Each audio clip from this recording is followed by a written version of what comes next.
Hello everyone, welcome to आज this classes.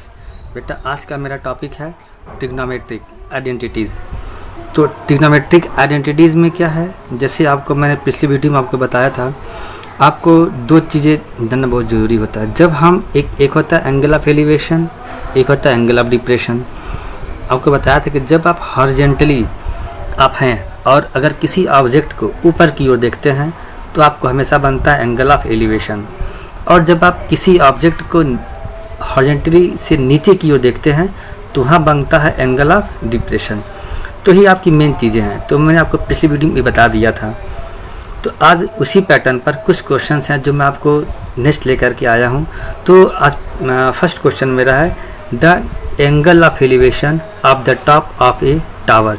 एक आपके पास टावर है, इसमें टावर में आपका दो पॉइंट्स लिखा हुआ है कि point A and point B at distance of A and B, जिसका डिस्टेंस ए है और बी है, और पॉइंट पी और क्यू है। From the base of in the same straight lines are complementary angle, यानी कि वहाँ पर क्या करता है, एक जैसे एक ट्रायंगल आपको बनाया जा रहा है।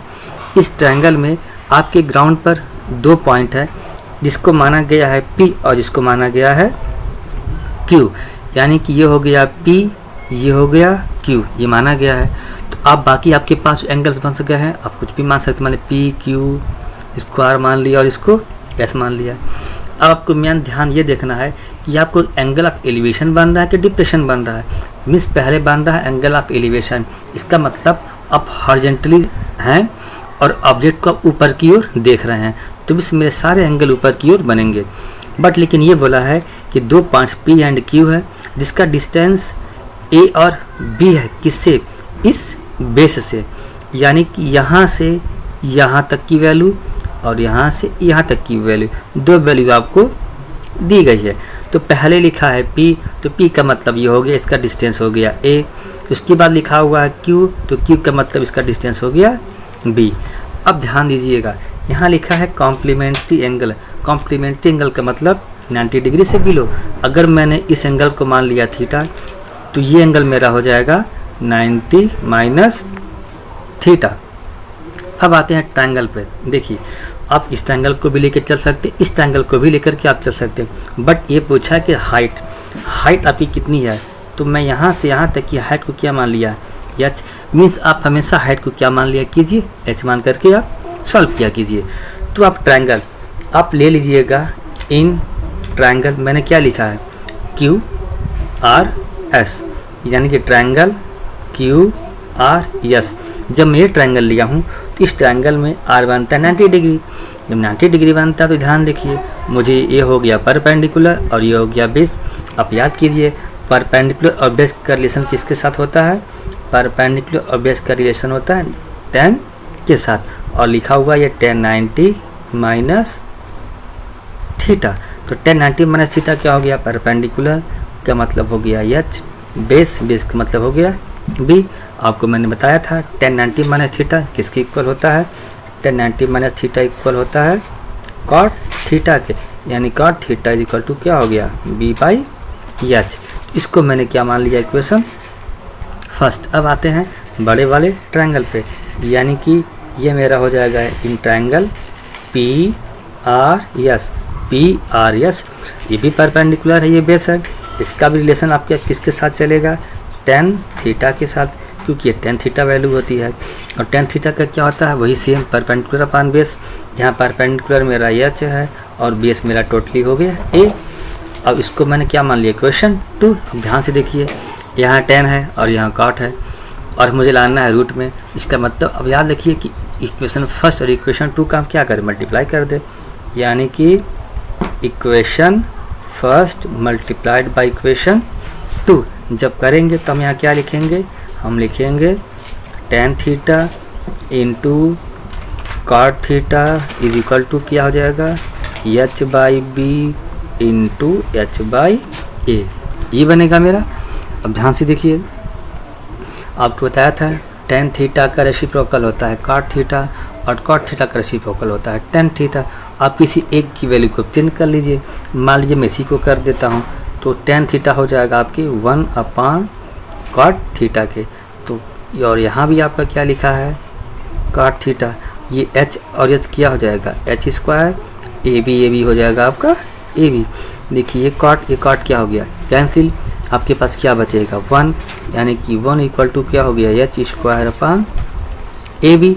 जब इसको क्रॉस मल्टीप्लिकेशन करेंगे तो मेरा बन जाएगा H square is equal to A B. और जैसे ही स्क्वायर को हम हटाएंगे, अब जानते हैं स्क्वायर को हटाने पर साइड में बन जाता है मेरा अंडर रूट ए बी। देखिए यही मुझे क्या करना था, मुझे क्वेश्चन में मुझे प्रूफ करना था कि प्रूफ कीजिए मेरी हाइट होगी टावर की। तो अब आते हैं नेक्स्ट क्वेश्चन पे। देखिए नेक्स्ट क्वेश्चन मेरा दिया हुआ है कि the angle of depression of 2 consecutive kilometers stone on the roads on right sides left on the aeroplane. यानी कि एक एरोप्लेन है, तो मान के चलिए अगर आपका ये एरोप्लेन है, तो एरोप्लेन के लिखा है 2 कॉन्जिक्यूटिव, मतलब लगातार। कॉन्जिक्यूटिव का मतलब होता है कंटिन्यू। जैसे मान लीजिए 5 किलोमीटर लिखा है, यहाँ 6 किलोमीटर होगा, अगर यहाँ 7 किलोमीटर है तो यहाँ पर 8 किलोमीटर होगा। तो मीन्स इसका यही होता है। तो हम क्या करते हैं, तो यहाँ पर एरोप्लेन है, तो अगर यहाँ से इसको मैंने मान लिया ए, इसको मैंने मान लिया बी, तो ये टोटल यहाँ से यहाँ तक का डिस्टेंस मेरा कितना है 1 किलोमीटर। ठीक, अब देखिए अब बोल रहा है कि यहाँ से डिप्रेशन, एंगल ऑफ डिप्रेशन का मतलब कि आप इस एरोप्लेन से कहाँ देख रहे हैं, आप नीचे की ओर आप देख रहे हैं, यही आपको ध्यान रखना है। और 1 किलोमीटर टोटल डिस्टेंस, और लिखा हुआ कि ऑन द राइट्स, एक राइट लेफ्ट है और एक राइट में 2 बिंदु है। एरोप्लेन से आप देख रहे हैं, तो एक पॉइंट ए को देखते हैं और एक पॉइंट आप बी को देखते हैं। तो यहाँ पर आप एक चीज़ की कन्फ्यूजिंग है, आप सोचेंगे कि एंगल 60 यहाँ लिखे कि 60 यहाँ लिखे, आप बेहिचक जहाँ चाहे वहाँ पर किसी एंगल को आप डिनोट कर सकते हैं।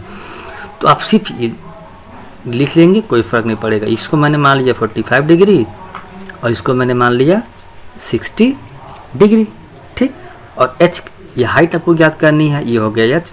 ध्यान रखिए आप जब एंगल ऑफ डिप्रेशन देखते हैं तो ये एंगल आपको लिख करके दिखानी पड़ेगी। अगर ये नहीं दिखाएंगे तो समझ में नहीं आएगा कि एंगल ऑफ डिप्रेशन बनता है कि एंगल ऑफ एलिवेशन बनता है। ये देखिए आपस में जब पैरेलल होते एक ट्रांसवर्स लाइन काटती है तो ये एंगल इसके क्या होता है, इक्वल होता है किससे, बाय अल्टरनेट इंटीरियर एंगल से।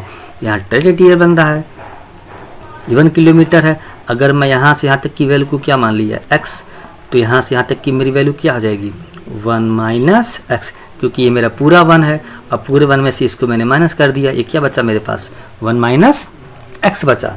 ठीक, अब आप नाम रखिए ए बी, ये हो गया ट्रायंगल सी, इसको मैंने मान लिया ट्रायंगल डी। तो एक ट्रायंगल यहाँ बन रहा है, एक ट्रायंगल यहाँ बन रहा है। अब 2 ट्रायंगल के ले लिए, तो मैं पहले इस ट्रायंगल को लेकर चलता हूँ, यानी कि हो जाएगा in triangle A D C, in triangle A D C. जब ए डी सी लेंगे तो यहाँ पर देखिए परपेंडिकुलर और ये हो गया बेस, तो परपेंडिकुलर और बेस का रिलेशन मेरा होता है 10 से, और यहाँ क्या लिखा है 10 45, हम लिख दिया 10 45, यानी कि परपेंडिकुलर अपान बेस। और जानते हैं 10 45 की वैल्यू होती है 1, यानी कि 1 is equal to H upon X. तो आपका क्या हो गया x is equal to H, इसकी वैल्यू क्या हो गई सेम हो गई, जितने h है उतना x है। अब आते हैं नेक्स्ट एंगल पे। नेक्स्ट एंगल मेरा क्या है बी डी सी, तो हम यहाँ ले लेंगे in triangle B D C. जब बी डी सी लिए हैं, यहाँ भी देखिए परपेंडिकुलर और ये बेस का रिलेशन बन रहा है, तो यहाँ भी क्या करेंगे, हम ले लेंगे हम tan 60 डिग्री, यानी कि परपेंडिकुलर अपान बेस मेरा क्या है 1 माइनस एक्स। ठीक, अब आप जानते हैं tan 60 की वैल्यू क्या होती है √3, ये हो जाएगा एच अपान 1 माइनस एक्स। क्रॉस मल्टीप्लिकेशन कर देंगे तो कितना हो जाएगा, रूट वैल्यू की 1 में करेंगे तो हो जाएगा √3 माइनस एक्स का इसमें करेंगे तो हो जाएगा √3x is equal to x. अब आप ध्यान से देखिए x जो मेरा h के इक्वल है, तो हम यहाँ क्या कर सकते हैं √3 माइनस √3h कर देंगे। ठीक, जब h कर दिए तो इसको हमने यहाँ क्या किया ट्रांसफ़र कर दिया, ये वैल्यू नेगेटिव है, यहाँ की बन जाएगी पॉजिटिव, यानी क्या बन जाएगा आपका h plus √3h is equal to √3। अब हम यहाँ से क्या करेंगे h को कॉमन कर लेंगे तो क्या बचेगा 1 प्लस √3 इज इक्वल टू √3। अब हम एच इक्वल टू क्या लिख सकते हैं √3 अपान 1 प्लस √3, ये मेरा बन गया। अब इसको हम क्या करेंगे, अब हमको बताए थे इसको कर देते हैं रेशनलाइज। यहाँ माइनस है तो हम प्लस से कर देंगे, प्लस है तो माइनस से कर देंगे, बट यहाँ प्लस है तो हम यहाँ क्या करेंगे, रेशनलाइज कर देंगे। हम 1 प्लस √3 सॉरी माइनस से करेंगे, यहाँ भी जाएगा 1 माइनस √3। अब ध्यान से देखिए आप, √3 का 1 में मल्टीप्लाई किया तो मेरा हो जाएगा √3, √3 का हम 1 में किया सॉरी 3 में किया तो ये हो जाएगा मेरा कंप्लीट 3। अब देखिए ये ब्रैकेट में a प्लस बी, ब्रैकेट में a माइनस बी, ये किसका फार्मूला होता है, a² माइनस b²। एक काम और कर सकते हैं, जैसे अगर आप √3 + 1 लिखे तो उसको पहले भी कर लीजिए। यहाँ पर इसकी वैल्यू को 1 मान लेंगे, इसकी वैल्यू को 2 मान लेंगे, तो सबसे बेटर है आप क्या कीजिए, क्योंकि 1 में प्लस ऐड करेंगे तो भी मिलेगा, इसको प्लस करेंगे तो भी मिलेगा। तो आप √3 वाली वैल्यू को आप यहाँ कर सकते हैं, इस 1 को यहाँ कर सकते हैं। वैसे ही ये हो गया आपका √3, ये हो जाएगा यहाँ पर 1, ये मेरा √3 हो जाएगा, ये मेरा हो जाएगा यहाँ पर 1। इस सिचुएशन में आप ये भी ध्यान रखिएगा, क्योंकि मैंने ऐसे लिखा है ताकि आपको समझ में आ जाए, क्योंकि प्लस आप इसको प्लस करेंगे तो इसको प्लस करेंगे यहाँ, बट जब यहाँ लिखेंगे तो आपको क्या हो जाएगा, a² minus b²। a² value यहाँ छोटी आ रही है, b² वैल्यू बड़ी हो जा रही है, तो माइनस नेगेटिव में आ जाएगा। इससे बेटर क्या है, आप यहाँ लिखेंगे a का करेंगे तो आपको हो जाएगा 3, 1 का स्क्वायर करेंगे तो मेरे पास हो जाएगा 1। अब जब आप सॉल्व करेंगे देखिए, √3 में से 3 तो मेरा माइनस होगा नहीं, यानी कि √3 है तो √3 की वैल्यू मेरी क्या होती है 1.732, तो 1.732 करेंगे तो मेरी दिक्कत हो जाएगी। बट यहाँ देखिए, जब यहाँ पर वैल्यू चेंज किया हूँ तो यहाँ भी चेंज हो जाएगा, यानी कि √3 में किए, अब ये क्या बन जाएगा मेरा √3 का अब 1 में करेंगे तो ये मेरा हो जाएगा कंप्लीट 3। देखिए ये भी चीज़ आप ध्यान रखिएगा, मीन्स कि आपको जब पॉइंट मिल तो नेगेटिव में आंसर नहीं आना चाहिए। इसलिए मैंने यहाँ क्या कि 1 + √3 किया तो मेरे सारी वैल्यू नेगेटिव में आ रहे थे, हम क्या करेंगे तुरंत इसको चेंज कर लेंगे। तो जब ये √3 हुआ तो भी √3 हो जाएगा, तो √3 का √3 में किया तो मेरा कंप्लीट 3, √3 का 1 में किया तो मेरा हो गया 3। अब देखिए, अब ये 3 हो आप लिखेंगे, यानी कि 3 माइनस √3 की वैल्यू होती है 1.732, और 3 में से 1 को माइनस किया तो मेरे पास हो गया 2। ठीक, अब आते हैं देखिए, जब हम 3 में से इस वाली वैल्यू को क्या करेंगे, माइनस करेंगे, और 2 से क्या करेंगे, इसको डिवाइड करेंगे, तो अब हमको जो वैल्यू मिलेगी 0.634 किलोमीटर। ठीक, बस याद रखिएगा, बट 3 किलोमीटर का मतलब एग्जैक्ट वैल्यू कटेगी ना, जब नहीं कटेगी तो इसको आप लिख सकते हैं अप्रॉक्स, क्योंकि अप्रॉक्स का मतलब ये होता है कि वैल्यू आपकी कटती रहेगी। तो ये आपका हो जाएगा आंसर। अब आते हैं देखिए नेक्स्ट क्वेश्चन पर। ये जो क्वेश्चन है बहुत ही इम्पॉर्टेंट क्वेश्चन, ये चीज़ ध्यान से रखिएगा। क्यों? क्योंकि इसमें आपको फाइटर से रिलेटेड क्वेश्चन है। ठीक, तो लिखा हुआ है कि the angle of elevation of A jet fighter, मेरा जेट फाइटर है जो मेरा उड़ता हुआ जा रहा है, from A point A on the ground, एक ग्राउंड पर एक पॉइंट बनाते चलिए। ग्राउंड पर क्या है, मेरा एक पॉइंट है। ठीक, तो यहाँ पर वो क्या करता है, 60 डिग्री का एंगल क्या कर रहा है, यहाँ पर वो बना रहा है, कहाँ से, पॉइंट ए से। ठीक, ये ए है तो इसको मैंने मान लिया बी, इसको मैंने मान लिया सी। अब क्या बोलता है कि after a flight of 15 second, 15 second के बाद वह एरोप्लेन उड़ता हुआ क्या है। अब ये तो पता है एरोप्लेन ये हो सकता है इधर की तरफ आ रहा हो, ये भी हो सकता है एरोप्लेन मेरा इधर की तरफ जा रहा हो, तो उसको हम देखते हैं एंगल से। तो लिखा हुआ है चेंजेस टू एंगल 30 डिग्री। अब ध्यान से देखिए, यानी कि एरोप्लेन मेरा इधर की तरफ जा रहा है, यानी कि इस साइड में। जब इधर की तरफ जाएगा तो ध्यान रखेंगे, देखेंगे धीरे धीरे धीरे मेरा एंगल क्या होगा, छोटा होता जाएगा। यानी कि अब हम समझ गए कि यह फ्लाइट मेरी इधर की तरफ गई, तभी इसके बाद से यह मेरा एंगल क्या बन रहा है, 30 डिग्री का, तभी मेरा एंगल बन पा रहा है। अदरवाइज अगर इधर की तरफ आता तो 60 डिग्री से एबव का मेरा एंगल बनता है। ठीक, तो ए बी सी, इसको मान लीजिए डी, और इसको मैंने मान लिया ई। देखिए अब हम आते हैं, तो क्वेश्चन मेरा लिखा हुआ है तो फ्लाइंग स्पीड ऑफ, यह मेरा स्पीड दिया हुआ है 720 किलोमीटर पर आवर। तो फिर पूछ रहा है कि फ्लाइट की हाइट मेरी क्या होगी, ये भी याद रखिएगा, जितनी हाइट इसकी ये होगी उतनी हाइट ये भी होगी। अगर इसकी हाइट को मैंने मान लिया h, तो इसकी भी हाइट क्या हो जाएगी मेरी एच। ठीक, और क्या कीजिए, इतने पॉइंट को आप क्या मान लीजिए एक्स, इतने पॉइंट को अभी आपको पता चल जाएगा। देखिए इसको कैसे पता करेंगे, तो आप देखेंगे जब ये छोटा ट्रायंगल मेरा बन रहा है, ये छोटी ट्रायंगल देखिए ए बी सी में 60 डिग्री का एंगल बन रहा है, तो इससे हम इस रिलेशन को हम फाइंड कर सकते हैं। लेकिन बट आप यहाँ से यहाँ तक का डिस्टेंस आपको पता नहीं है, तो पहले आप यहाँ से यहाँ तक का डिस्टेंस को फाइंड कर लीजिए। तो यहाँ से यहाँ तक का डिस्टेंस आप कैसे फाइंड करेंगे, हम इससे पता कर लेंगे। क्योंकि देखिए 1 घंटे में वह एरोप्लेन कितना जाता है, 720 किलोमीटर। याद रखिएगा 1 घंटे में, तो यानी कि यह मेरा क्या है, यह मेरा स्पीड है किसका, जेट फाइटर की। तो आप लिखेंगे स्पीड ऑफ जेट, मेरी स्पीड की जेट कितनी है 720 किलोमीटर पर आवर। अब बताइए, अब अगर हम पूछे कि 1 घंटे में यह कितना गई है, 1 घंटे में गई है 720 किलोमीटर, क्योंकि दिखाया हुआ। अब मैं अगर पूछूं कि 1 मिनट में कितना गई है डिस्टेंस, तो आपको फाइंड कर लेंगे। आप लिखेंगे डिस्टेंस कवर्ड कौन, बाय किसके द्वारा, बाय जेट फाइटर के द्वारा।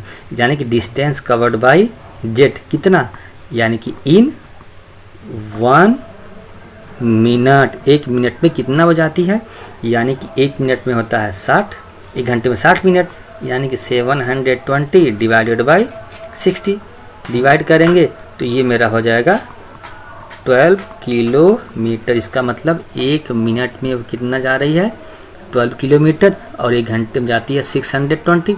बट यहाँ पर बोलता है कि 15 सेकेंड के बाद कितना दूरी गई, तो हम इसे 50 सेकेंड का पता कर लेंगे। तो फिर हम लिखेंगे वही, यानी कि distance covered by jet in 1 second, यानी कि 1 सेकेंड में कितना गई। अब बताइए 1 मिनट में कितना सेकेंड होता है 60 सेकेंड, यानी कि 12 किलोमीटर गया कितने में 60 सेकेंड में। तो पूछता है कि 15 सेकेंड में कितना गया, तो क्या कर देंगे इंटू 15 कर देंगे। देखिए 15 से किया, 4 टाइम्स में कटा, इसको किया मैंने 3 टाइम्स से कटा, यानी कि टोटल 1 सेकेंड में कितना जाती है वो 3 किलोमीटर। यानी कि यहाँ से यहाँ तक की वैल्यू मेरी कितनी निकल गई 3 किलोमीटर। अब आप क्या कीजिए, अब आप ट्रायंगल को लेकर के आप सॉल्व कर सकते हैं। तो अब हम आते हैं छोटे ट्रायंगल पे ए बी सी पर। तो हम लिखेंगे इन ट्रायंगल ए बी सी। तो ए बी सी जब हम ले रहे हैं तो देखिए परपेंडिकुलर और बेस का रिलेशन बनता है, तो क्या लिखेंगे हम tan 60 degree is equal to perpendicular upon base. tan 60 की वैल्यू क्या होती है, tan 60 की वैल्यू मेरी होती है √3, यानी कि h upon x.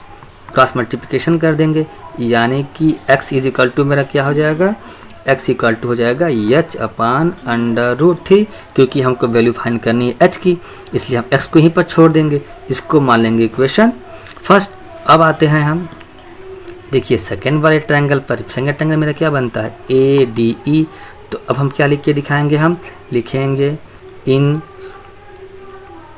Triangle ADE।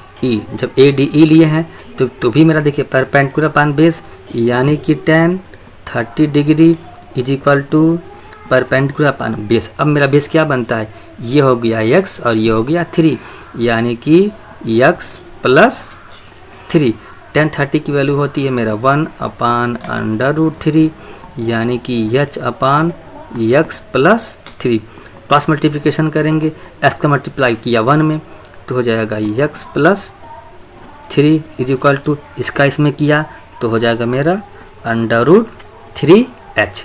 अब आप देखिए आपने x की वैल्यू यहाँ पर फाइंड कर चुकी थी, कितना था h/√3। इस वैल्यू को उठा करके आप पुट कर देंगे, तो क्या लिखेंगे हम h upon √3 plus 3 is equal to √3h। अब आप क्या कीजिए, जहाँ पर h है उसको h वाले के पास कर दीजिए, यानी कि ये पॉजिटिव इधर आगे तो क्या हो जाएगा नेगेटिव।